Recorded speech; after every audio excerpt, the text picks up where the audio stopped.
सावधान। जय श्री ओम नमः सिद्धेभ्य, जय श्री ओम नमः सिद्धेभ्य, जय श्री ओम नमः सिद्धेभ्य। नमो अरिहन्ताणं,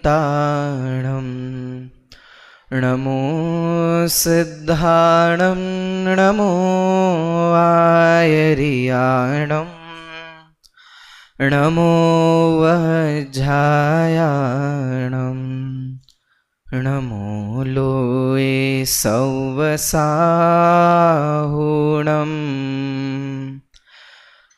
मंगलमय मंगलकरण वीतरागविज्ञान, नमो ताहि जाते भय अरहंतादि महान।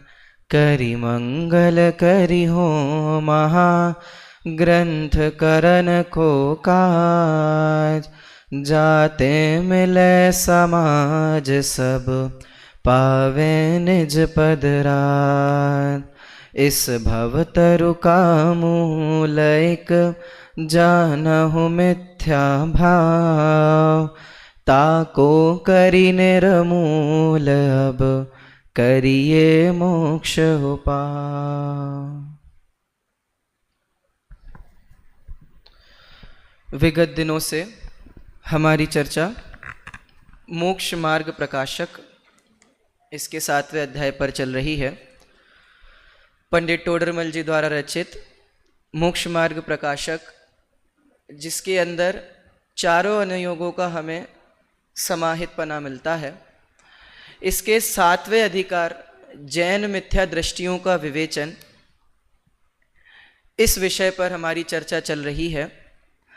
अभी तक जो हमारी चर्चा हुई उसमें जो ये मिथ्या दृष्टि है, जो जैन है, उसमें निश्चयाभासी मिथ्या दृष्टि की 4 मूलभूतों के बारे में, मूल जो उसकी गलतियां हैं उसके बारे में चर्चा होगी, जिसमें से 3 के बारे में हो चुकी है।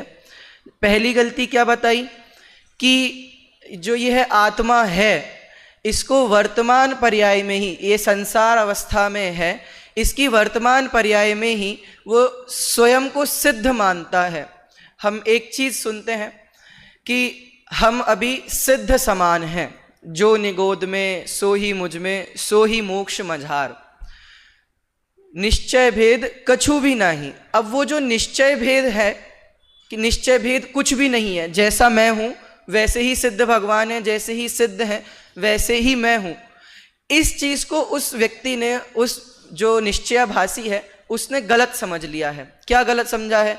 कि मुझ में अभी सिद्धत्व की योग्यता तो है, मैं सिद्ध बनने के योग्य तो हूं, लेकिन अभी वर्तमान पर्याय में तो सिद्ध नहीं हूं। पर निश्चयाभासी क्या मान रहा है? कि मैं वर्तमान अवस्था में भी सिद्ध हूं। उस बात का जब निराकरण टोडरमल जी ने किया, फिर उसके बाद एक और उसकी समस्या खड़ी हुई। उसने एक और प्रश्न उठाया कि ठीक है, चलो मैं सिद्ध समान नहीं हूं, पर मैं केवल ज्ञान रूपी तो हूं, वर्तमान दशा में मेरे अंदर केवल ज्ञान तो है। कहते हैं कि नहीं, अभी वर्तमान अवस्था में तो मतिशुद्ध ज्ञान ही है, और कदाचित मुनि बने तो मना पर्याय ज्ञान तक होगा। उसके बाद तो जब केवल ज्ञानी होगे तभी केवल ज्ञान प्रकट होने वाला है। फिर वो बड़ी मुश्किल से इस बात को भी एक्सेप्ट करता है। फिर एक और उसने बात उठाई। क्या बात उठाई? तीसरी बात, कि रागादि वर्तमान पर्याय में होते नहीं है। क्या माना उसने? अभी तक जितनी भी बातों का खंडन किया वो किस बात से किया? कि वर्तमान में जो यह जीव सिद्ध पर्याय नहीं है, सिद्ध नहीं है, केवल ज्ञानी नहीं है। वो क्यों नहीं है? क्योंकि वर्तमान में तो अभी उसके क्या है? राग द्वेष रूपी परिणाम है, रागादि भाव हैं। अब उसने ये बात स्पष्ट कर दी, उसने ये बात अपनी रखी। क्या रखी? कि भाई वर्तमान पर्याय में भी रागादि भाव मेरे नहीं है। फिर उसको क्लियर किया पंडित टोडरमल जी ने कि ऐसा नहीं है, तुमको अभी अच्छे बुरे भाव होते हैं कि नहीं होते हैं, तो वो राग द्वेषपना होता है कि नहीं होता है। तो इस बात को भी खंडन करते हुए वहां पर अपनी बात स्थापित करी पंडित टोडरमल जी ने। अब जो चर्चा हमारी कल चली उसमें मूलभूत दिक्कत ये आई कि इस जीव ने रागादि भावों को तो माना कि होते हैं, पर उसमें अब एक अपेक्षा और लगा के कहा कि ये रागादि भाव जो हैं वे कर्म के निमित्त से होते हैं।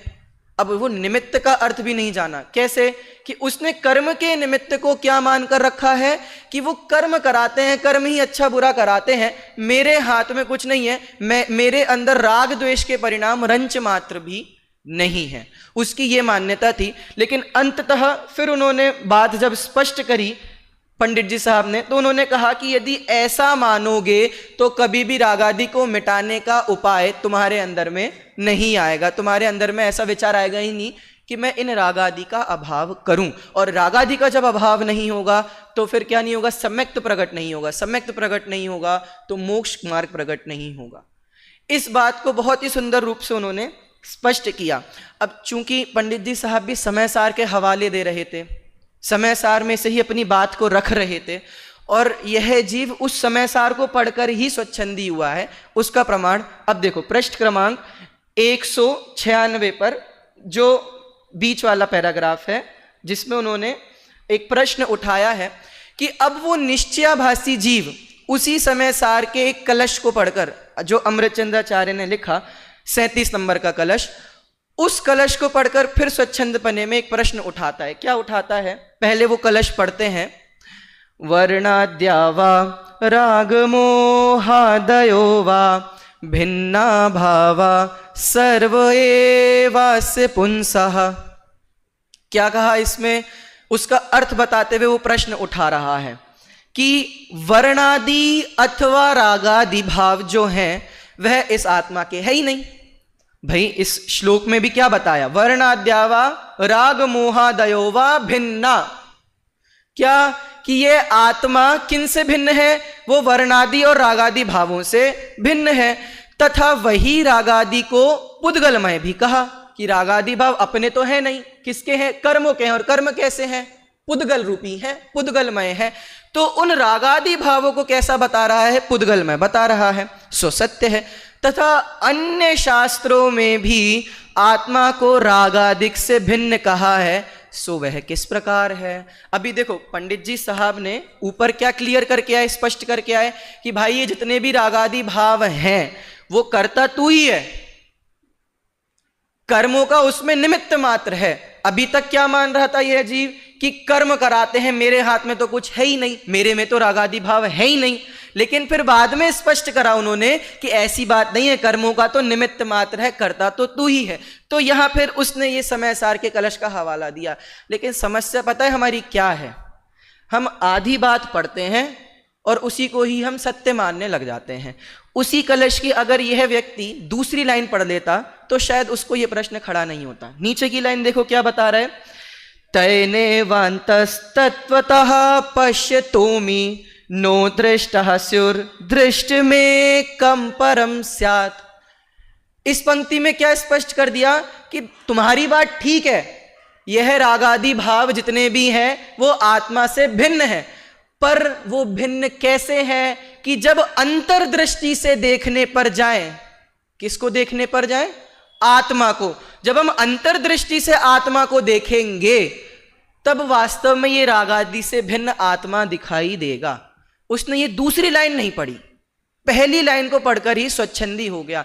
समस्या हमारे साथ क्या है, ये जितने भी आभासी जीव है ना, स्वच्छंदी जीव हैं, ये आधी लाइन पढ़ते हैं और उसी को ही सत्य मान लेते हैं, पूर्वा पर चीजें नहीं देखते। तभी कहते हैं कि एक बार को अज्ञानी रह जाओ तो वो ज्यादा सही है बजाय आधा अधूरा ज्ञान लेकर। ये आधा अधूरा ज्ञान लेकर ही जो जीव है वह स्वच्छंदी हुआ बैठा है। अब देखो बहुत ही सुंदर निराकरण पंडित टोडरमल जी इस जीव का कर रहे हैं, स्वच्छंदी जीव का कर रहे हैं। क्या कहते हैं वो, रागादिक भाव पर द्रव्य के निमित्त से औपाधिक भाव होते हैं। कुछ समझ में आया? औपाधिक भाव माने क्या, जो उपाधि रूप भाव हैं। ऐसे 4 भाव हैं, देखो हमने 5 भाव पढ़े हैं नॉर्मली, औपशमिक, शायिक, शैवशमिक, औदैक और पारिणामिक। उसमें से पारिणामिक भाव को छोड़कर जो शुरुआत के 4 भाव होते हैं वो औपाधि भाव कहलाए जाते हैं। देखो क्या कह रहे हैं यहां पर कि पर द्रव्य के निमित्त से ये रागादि भाव औपाधि भाव हैं। क्या कह रहे हैं कि जब हमें कोई परद्रव्य निमित्त होगा, जैसे मुझे, मेरे साथ किसी ने अच्छा किया, मेरे साथ किसी ने बुरा किया, तो वो अच्छा या बुरा करने वाला क्या बना? निमित्त बना। वो पर द्रव्य क्या है? निमित्त है। अब उस निमित्त से मेरे कैसे भाव हो रहे हैं? अगर किसी ने अच्छा किया तो मेरे उसके लिए राग भाव हो रहे हैं, किसी ने बुरा किया तो उसके प्रति मेरे द्वेष भाव हो रहे हैं।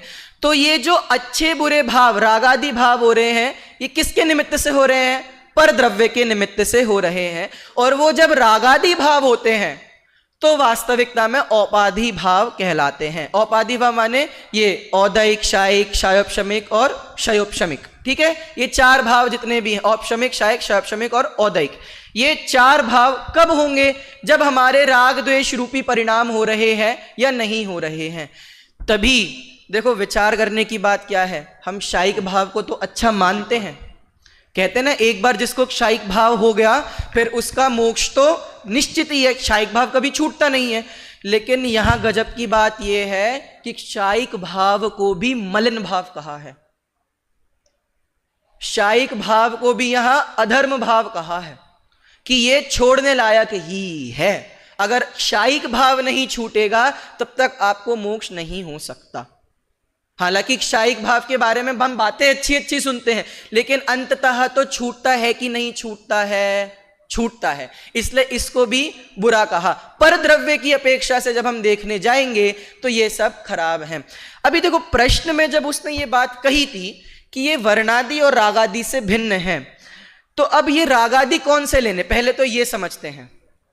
हम मूलतः रागादिक में क्या समझ जाते हैं कि जितने भी ये विषय पोषण के वस्तु है, जितने भी निमित्त है, या हमारा कोई अच्छा बुरा कर रहा है, इनसे जो राग द्वेष हो रहे हैं, ये रागादि भाव हैं।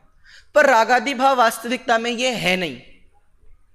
जो यहां बात कर रहे हैं वो कौन से रागादि भाव है, पहले ये समझते हैं। वो तो बहुत ऊंची बात, बहुत मोटी बात हो गई कि अच्छा बुरा कर रहे हैं तो राग द्वेष परिणाम हो रहे हैं, वो हैं। लेकिन यहां कौन सी रागादि की भाव हो रहे कर रहे हैं कि जो व्यवहार रत्नत्रय है, दया दान के भाव हमारे हो रहे हैं। और क्या बताया कि जितने भी आत्मा से भिन्न जितने भी शुभ कार्य हैं, पूजन करना, भक्ति करना, व्रत करना, उपवास करना, ये जितने भी कार्य हैं, इन सबको व्यवहार धर्म में लेकर कहा कि ये रागादि भाव हैं। और इनसे भिन्न मान रहा है ये जीव। मतलब देखो, निश्चयभाषी जीव भी जो है ना, वो पढ़ा लिखा है, अच्छे से वो अध्ययन करके आया है। क्या कि हम सुनते हैं ना ये बात कि वास्तव में तो करने लायक क्या है? आत्मानुभूति। अब वो आत्मानुभूति कैसे हो? कि जब हम उस व्यवहार धर्म को साथ में लेकर चलेंगे। क्या कि जब हम पूजा पाठ आदि कर रहे हैं, ये तो धर्म नहीं है। क्या कह रहे हैं? पूजा पाठ आदि करना धर्म तो नहीं है, ये रागादि भाव है, पुण्य भाव है। लेकिन इनसे अलग हटकर जब आत्मानुभूति करेंगे, सम्यक दर्शन प्राप्त करेंगे, वो वास्तविकता में धर्म है। लेकिन ये निश्चयभाषी इस बात को समझकर अलग मिथ्यात्व में ग्रहण कर रहा है कि ये रागादि भाव मेरे अंदर है ही नहीं। वर्तमान पर्याय में भी रागादि भाव मैं नहीं कर रहा हूं, ये उसकी सबसे बड़ी भूल यहां पर हो गई है। अब देखो आगे क्या बात कह रहे हैं कि आत्मा में जितना उपाधि भाव है, उत्तर वाला अंश दूसरी लाइन से, कि आत्मा में जितना भी जो ये उपाधि भाव हो रहा है, वह सब किसके निमित्त से हो रहा है? पर द्रव्य के निमित्त से हो रहा है। ठीक है, आत्मा से जितने भी भिन्न रागादि भाव हैं वो सब पर द्रव्य है। और यह जीव उन्हें स्वभाव जानता है। कैसा जानता है? स्वभाव जानता है। अब जिस चीज को मैं स्वयं स्वभाव मानूं कि ये मेरा स्वभाव है, ये मेरी ही वस्तु है, तो क्या मैं उसका त्याग करूंगा क्या? जैसे एक दृष्टांत लेते हैं कि मान लो मेरे पास प्रेजेंट में 500 रुपए हैं। ठीक है, अब मैं क्या मान के बैठा हूं?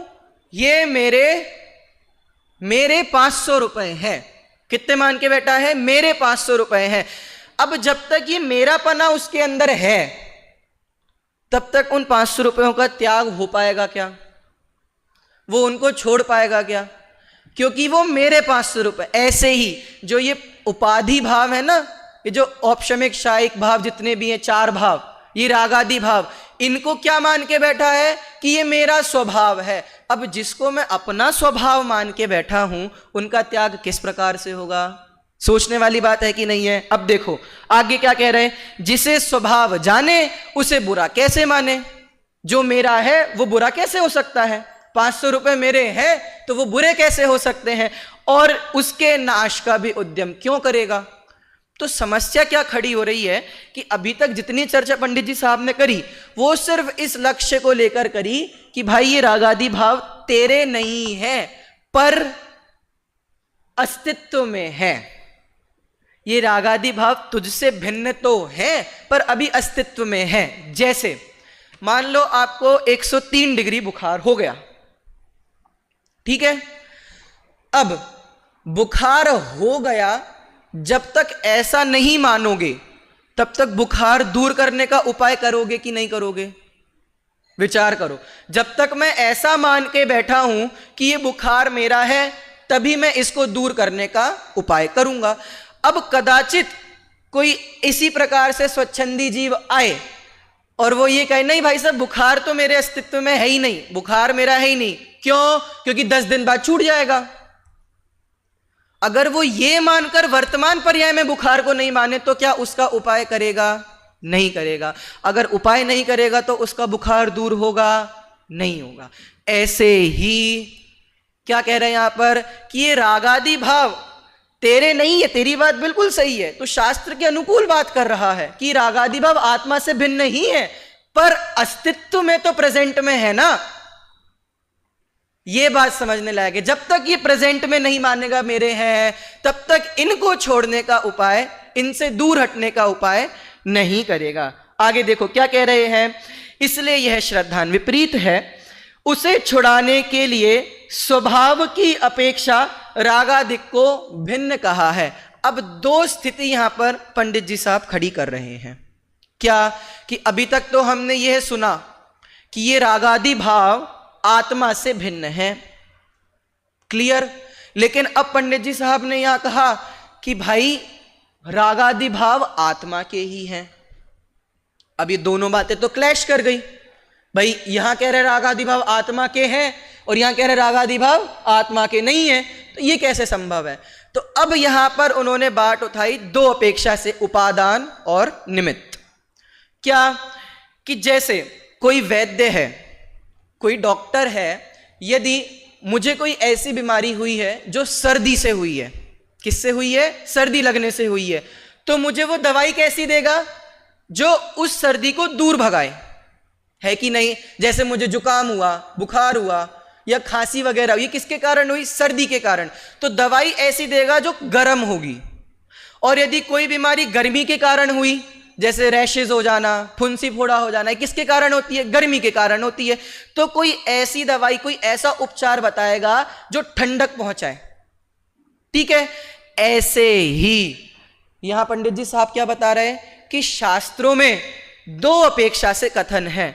उपादान की अपेक्षा से जब हम देखने जाते हैं तो जो हमारे आचार्य देव हैं उनका मेन लक्ष्य क्या है? राग आदि को छुड़ाना। अब देखो हम उदाहरण और जो सिद्धांत है दोनों को साथ लेकर चलते हैं। डॉक्टर का लक्ष्य है बीमारी छुड़ाना, श्री गुरु का यानी आचार्य देव का लक्ष्य है रागादिक का छुड़ाना, ठीक है।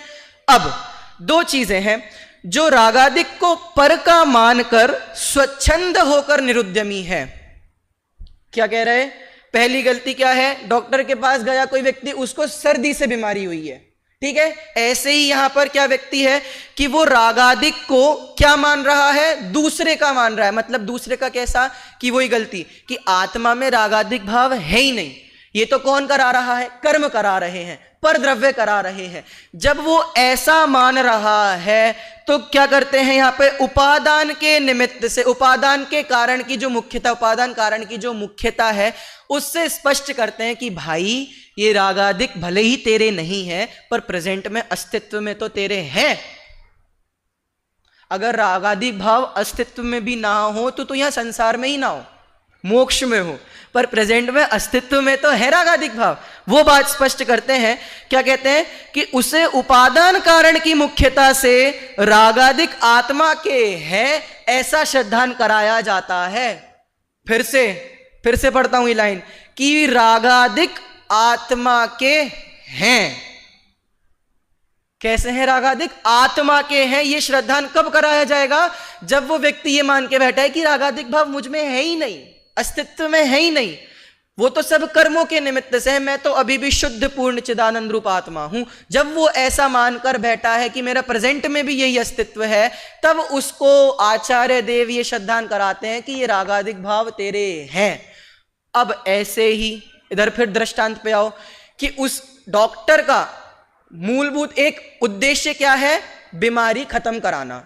अब जो व्यक्ति जिसको शीत से, जिसको ठंडी से बीमारी हुई है, उसको वो दवाई कैसी देगा? गर्म दवाई देगा। पहला निराकरण यहां हो गया।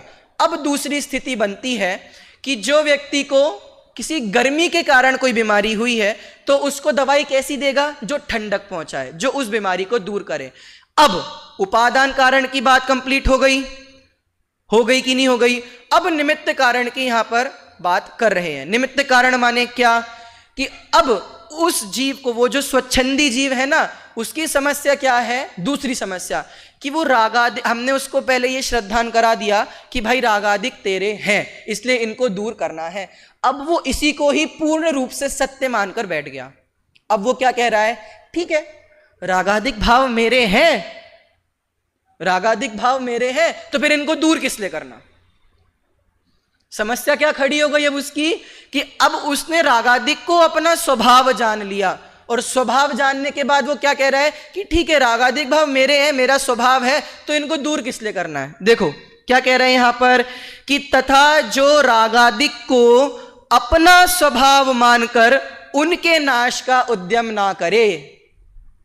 क्या कह रहे हैं कि अभी तक तो पहले क्या स्वच्छंदपना था कि रागादिक भाव मेरे नहीं है, वो परद्रव्य के निमित्त के कारण हो रहे हैं। तो वहां पर आचार्य देव क्या उसको श्रद्धान करा रहे हैं? पंडित जी साहब उसको क्या श्रद्धान करा रहे हैं कि भाई ये रागादिक भाव तेरे अभी अस्तित्व में, इनको दूर करना है, इनको छुड़ाना है। और दूसरी गलती क्या करी कि अब उस रागादिक को अपना ही मानकर बैठ गया, तो अब उनको दूर भगाने का उद्यम नहीं कर रहा है। समस्या यहां खड़ी एक ही है दोनों परिस्थिति में। पहली परिस्थिति में भी रागादिक को नहीं छुड़ाने का उद्यम कर रहा है, क्यों? क्योंकि वो मेरे अस्तित्व में ही नहीं है। और दूसरा कि वहां पर भी रागादिक को छुड़ाने का उद्यम नहीं कर रहा, क्यों? क्योंकि अब तो वो मेरे स्वभाव में ही है। फिर से उदाहरण पे आओ, जब तक ये मानकर बैठेगा कि ये बीमारी मेरी नहीं है जो प्रेजेंट में अभी मुझे हुई, ये बीमारी मेरी नहीं है, मेरे अस्तित्व में ही नहीं है, तो उस बीमारी को दूर करने का उद्यम करेगा क्या? और कदाचित ये मान ले कि ये बीमारी मेरी ही है, मेरा ही स्वभाव है, तो भी उसको दूर करने का उद्यम करेगा क्या? इसका मतलब क्या है कि दोनों तरफ से एंगल लेकर चलना बहुत जरूरी है कि ये बीमारी मेरी नहीं है, क्यों? क्योंकि छूटने वाली है, लेकिन प्रेजेंट में तो अभी मेरे अस्तित्व में है, वर्तमान पर्याय में तो मेरे अस्तित्व में है, इसलिए इसको छुड़ाने का उद्यम करना है। वैसे ही जो ये रागादिक भाव हैं, ये मेरे नहीं है, ये मेरे स्वभाव के नहीं है, लेकिन वर्तमान पर्याय में मेरे अस्तित्व में है कि नहीं है? जब तक ये श्रद्धा नहीं होगा तब तक छुड़ाने का उद्यम नहीं करेगा। इस प्रकार से यहां पर समझना है। देखो गुरुदेव श्री इसके ऊपर क्या प्रकाश डालते हैं उसको एक बार पढ़ते हैं।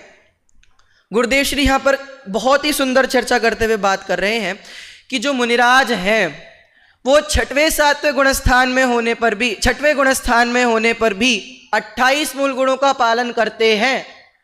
वो भी क्या है? उपाधि भाव है। क्या है वो? उपाधि भाव है। उपाधि भाव को कैसा बताया था कि वो जो उपाधि भाव है वे कैसे भाव है? विकार भाव है। कैसे भाव है? विकार भाव है।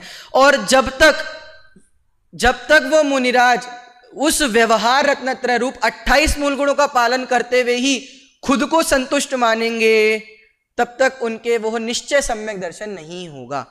क्या बात कह रहे हैं यहां पर कि दोनों बात समझने योग्य है कि एक तरफ तो जो रागादिक भाव हैं, जो शुभ भाव है, वो मेरे नहीं है, लेकिन वर्तमान पर्याय में मेरी स्थिति, वर्तमान पर्याय में मेरे अस्तित्व में है, इसलिए उनको छुड़ाने का हमें उद्यम करना है।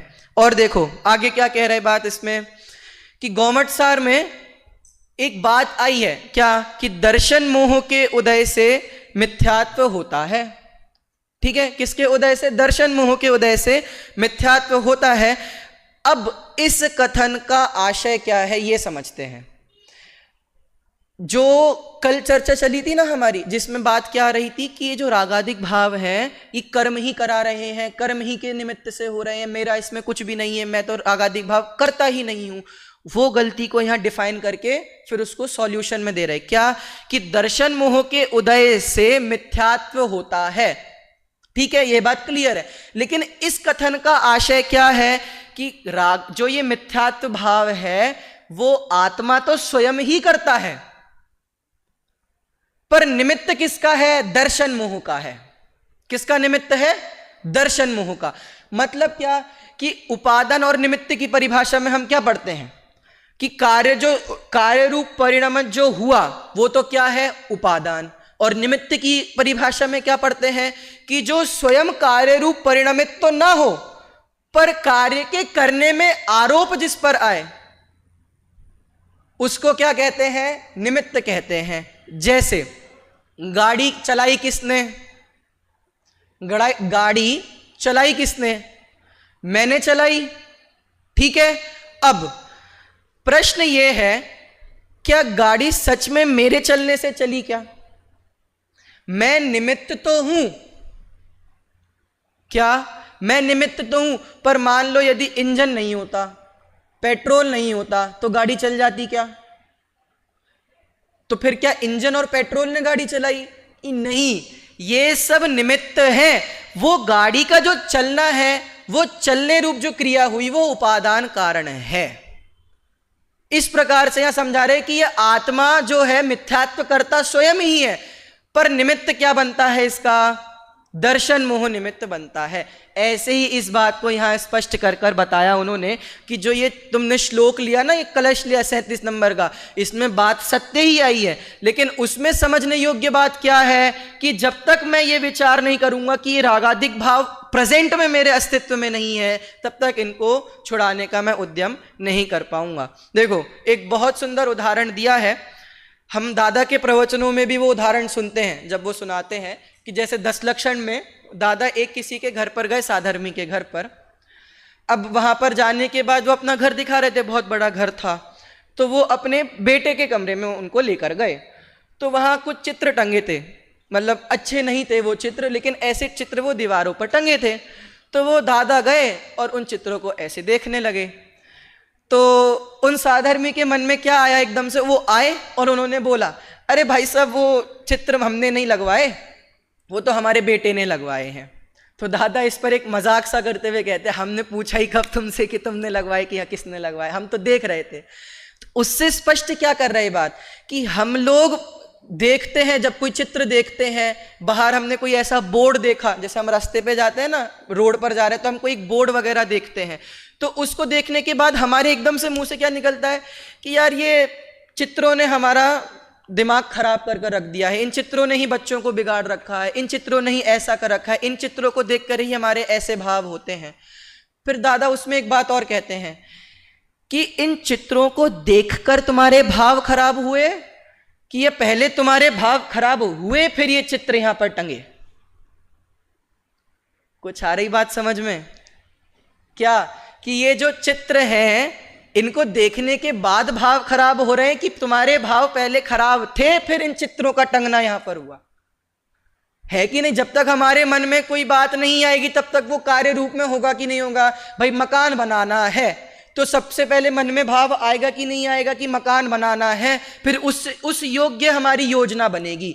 ऐसे यहां क्या बता रहे, एक बहुत यहां पर भी उन्होंने एक उदाहरण दिया कि जैसे कोई बनिए का पुत्र हो, वो कुसंगति में पड़ जाए तो कहा क्या जाता है कि कुसंगति में पड़ गया इसलिए खराब हो गया है, पर वास्तविकता में मन में पहले विचार आया कि नहीं आया?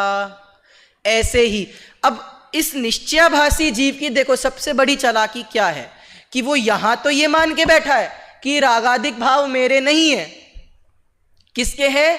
कर्मों के हैं। लेकिन जब लौकिक व्यवहार में ऐसी कोई घटना घटती है तो वो क्या कहता है कि इन चित्रों को देखकर ही हमारे भाव खराब होते हैं। अरे भाव तो पहले तेरे खराब हुए ना, क्यों? अब वो भावों को खराब क्यों नहीं मानता? क्योंकि वो ये मानता है कि रागादिक भाव मेरे नहीं है। सबसे बड़ी समस्या ये खड़ी हो रही है। इस बात को यहां पर स्पष्ट करते हुए यहां पर गुरुदेव श्री ने बताया।